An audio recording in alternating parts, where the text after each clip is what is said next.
Hello friend, আজ আপনাদের জন্য আলিশা ফিশিং হাউস নিয়ে এসেছে বিভিন্ন রকমের রিল নিয়ে এসেছে। দর্শক বন্ধুরা, আপনাদের আমি দেখাচ্ছি আজকে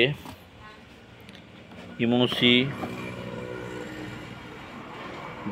FF 6000 সিরিজের রিল দেখতে পাচ্ছেন। দর্শক বন্ধুরা, এটা আপনাদের স্যাম্পেলের জন্য দেখাচ্ছি দর্শক বন্ধুরা। তো দর্শক বন্ধুরা, যারা এখনও আলিশা ফিশিং হাউস ইউটিউব চ্যানেলটি সাবস্ক্রাইব করেনি তারা সকলে আমার ইউটিউব চ্যানেলটি সাবস্ক্রাইব করে দিন এবং ভিডিও ভালো লাগে আমার চ্যানেলটা শেয়ার করে দিন। তো দর্শক বন্ধুরা, আজ আপনাদের আমি দেখাচ্ছি ইমোসি FF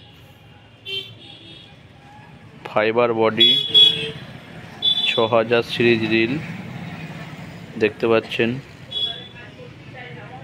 কত সুন্দর হুইলটি দেখতে এবং পালিশ কত ভালো এবং স্মুথ। তো দর্শক বন্ধুরা, আমার কাছে পেয়ে যাবেন এটা 3000, 4000, 5000, 6000 সিরিজ রিল। এটা আপনাদের স্যাম্পেলের জন্য আমি দেখাচ্ছি 6000 সিরিজ দেখতে পাচ্ছেন। ধন্যবাদ সকলকে।